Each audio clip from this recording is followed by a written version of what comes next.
To my great fellow Americans, I am filled with grief and anger at the heinous assassination of Charlie Kirk on a college campus in Utah. Charlie inspired millions, and tonight, all who knew him and loved him are united in shock and horror.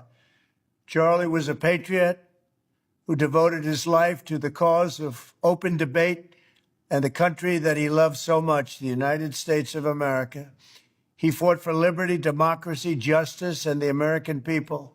He's a martyr for truth and freedom, and there's never been anyone who was so respected by youth. It's a long past time for all Americans and the media to confront the fact that violence and murder are the tragic consequence of demonizing those with whom you disagree day after day, year after year, in the most hateful and despicable way possible.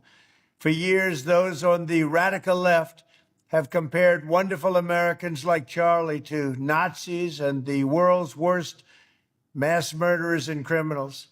This kind of rhetoric is directly responsible for the terrorism that we're seeing in our country today, and it must stop right now. My administration will find each and every one of those who contributed to this atrocity and to other political violence, including the organizations that fund it and support it, as well as those who go after our judges, law enforcement officials, and everyone else who brings order to our country. From the attack on my life in Butler, Pennsylvania last year, which killed a husband and father, to the attacks on ICE agents, to the vicious murder of a healthcare executive in the streets of New York, to the shooting of House Majority Leader Steve Scalise and 3 others, radical left political violence has hurt too many innocent people and taken too many lives. An assassin tried to silence him with a bullet, but he failed, because together we will ensure that his voice, his message, and his legacy will live on for countless generations to come. Today, because of this heinous act, Charlie's voice has become bigger and grander than ever before, and it's not even close. May God bless his memory, may God watch over his family, and may God bless the United States. Was found dead. Apparently someone shot him, and I mean, as much as I hate Charlie Kirk, I'm not gonna celebrate that. I mean, he was an awful person. He taught awful... He was a horrible debater and everything, but at the end of the day, he was still a person. And Charlie Kirk did not deserve death. As a matter of fact, Charlie Kirk only deserved re-education. And that's my stance on Charlie Kirk's death. Report just came 5 minutes ago. Charlie Kirk was shot and he's dead. Yes. When I'm coming on the stage, I was coming on the stage to start a prayer for him because it wasn't announced. Then he comes up and tells me, Charlie's dead. Kelly comes and signals to me, Charlie's dead. We've had Charlie on the podcast. I think Charlie's a very important guy in America for our youth.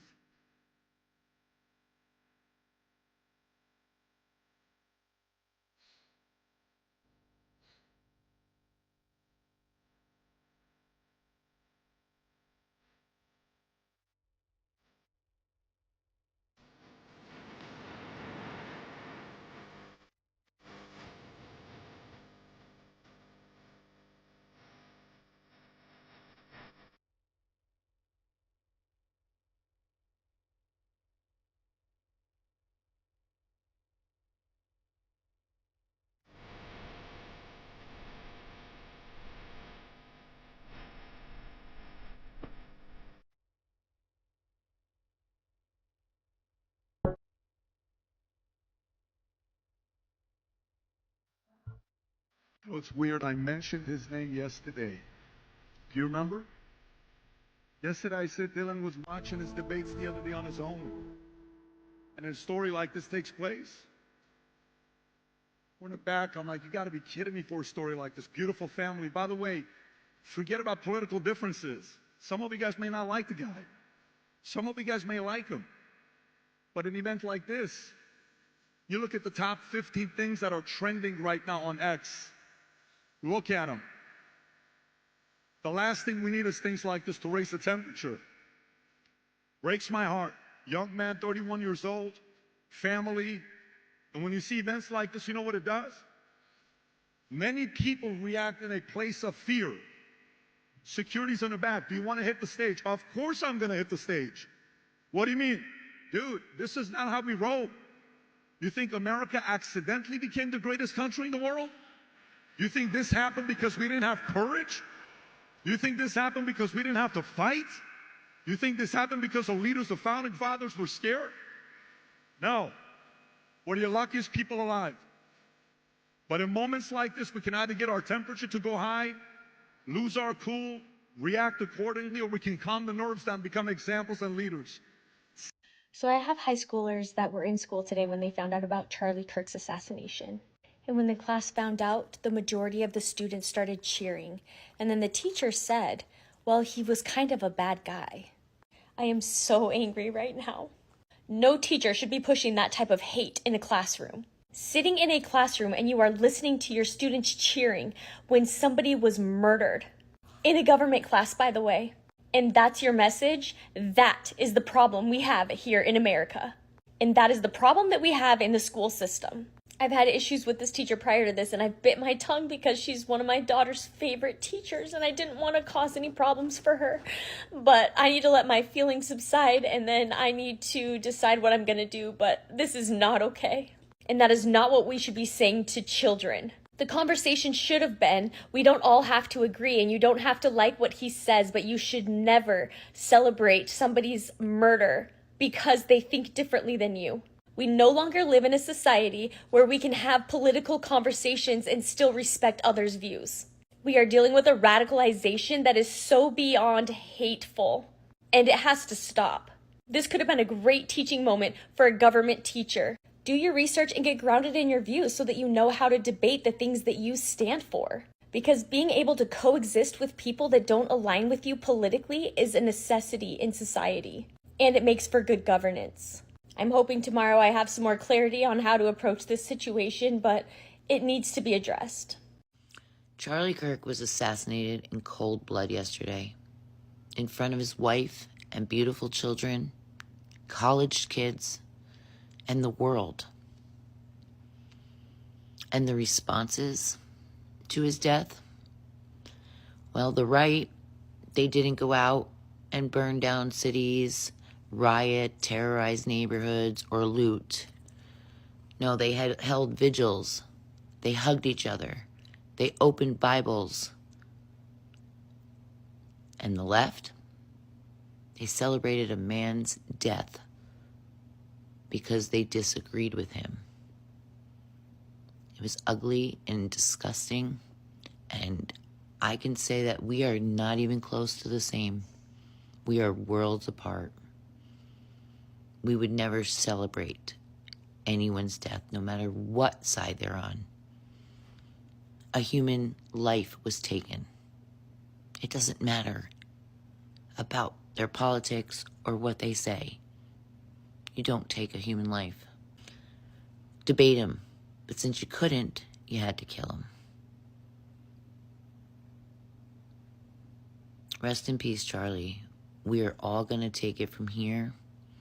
We are Charlie Kirk, and you lit a fire under our asses. Of all the things I predicted this year, which isn't much because I'm not fucking Nostradamus, Charlie Kirk being assassinated definitely wasn't on that list. I'm going to be honest, I was deeply shocked by this information, fundamentally shook to my core and not in a positive way, because I can be very anti someone or believe they're evil or be fundamentally ethically against everything they stand for, but I cannot support something that comes from something else I'm fundamentally against. Cannot be for gun reform and gun control while simultaneously supporting the consequence of that not happening, even in these circumstances. And I know what he said just before it happened as well. And I also blame the systemic failures that led Charlie Kirk to have the ideology that he had more than Charlie Kirk himself. I can't be troubled about a lack of empathy in this day and age for the very real things I speak about and then not have any empathy towards this situation. I also know what Charlie Kirk's stance was on empathy and it being woke too. However, of course, there is going to be a lot of social commentary and discourse about this event. I'm finding it interesting. We're already seeing a pattern of people trying to police other people's reactions to it, and I'm not trying to police them policing either. I'm just saying I understand that there will be a lot of people who will also have it, not just a lack of empathy, but will celebrate his death. Because he wasn't just polarizing, he believed that certain people just didn't deserve to exist. He believed 10-year-old rape victims should be forced to birth their rapist baby. He believed immigrants didn't deserve due process before being ripped away from their family members and deported. He believed trans people didn't deserve to exist as their authentic self, and he didn't believe in equal rights for any of the LGBTQI community. We all know what he said about gun violence and casualties of that just being the way it is. And if someone was vocal in advocating for you not to have basic human rights or for you to not even exist, and then they were assassinated, I can understand why it would be hard to develop empathy or sympathy for that person.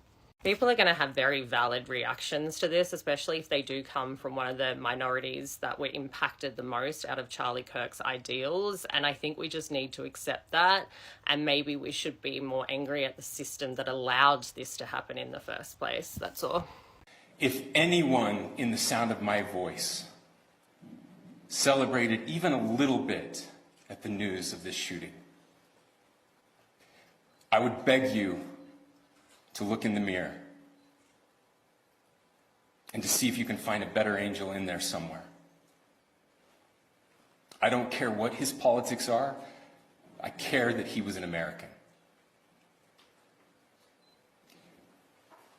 We desperately need our country.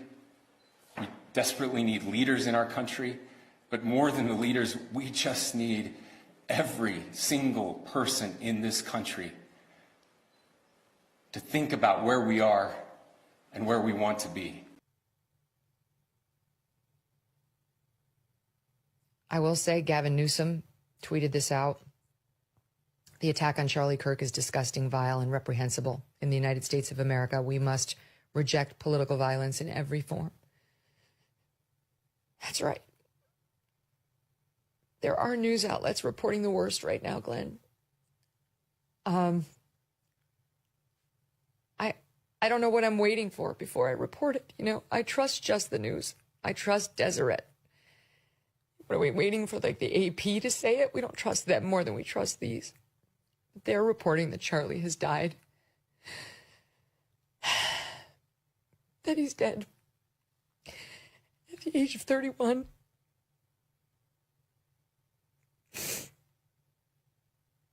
Which he would have to be if that video was real. There's no way he survived that.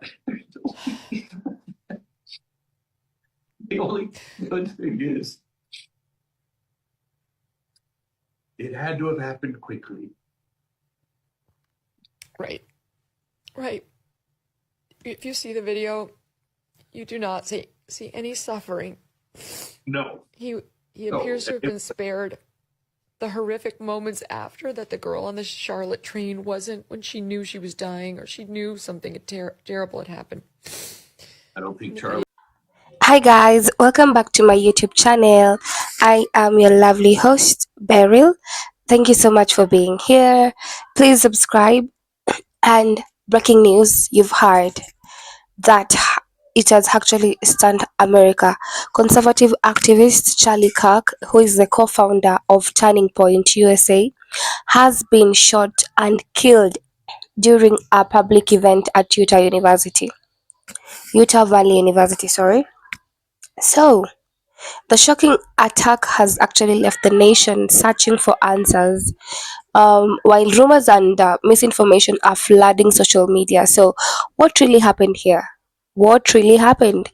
Here are the facts that you need to know. So, on the evening of September 10th, Kirk was speaking at an outdoor rally on Utah Valley University campus. The event, part of his American comeback tour, drew about 3,000 people.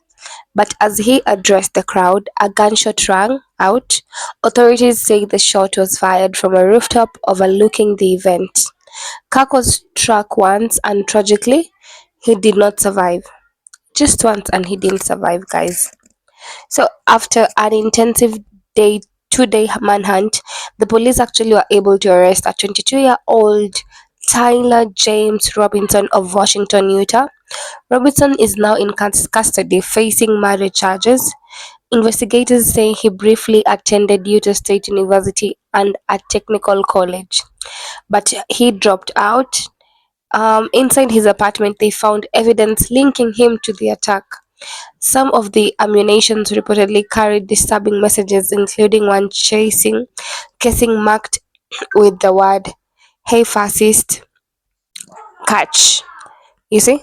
So officials are saying that Robinson is registered to vote but is not affiliated with any political party. His parents are registered Republicans, but his on record shows no party lies. Utah Governor Spencer Cox has described the killing as a political assassination, though the exact motive remains under investigation. So, authorities are also confirming that Robinson has so far refused to cooperate with questioning. So, guys, in the days the attack happened, social media exploded with rumors. Some were actually saying that claimed Robinson was a member of the Democrat Socialist of America. Others claimed he was a registered Republican.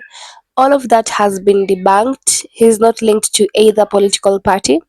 So another wave of misleading video circulated online that was supposedly showing the shooter escaping, but fact checkers revealed those clips came from unrelated incidents in Nevada and elsewhere. So this is a sobering reminder that in the chaos after a tragedy, false information spreads faster than the truth. Very true, right? So, the assassination of Charlie Kirk has sparked heated debates about political evidence, violence that's happening in America. Whether you agreed or disagreed with his views, this event marks like a dark moment for free speech and public life. So, at the same time, the rush to assign blame without facts show how dangerous misinformation can be.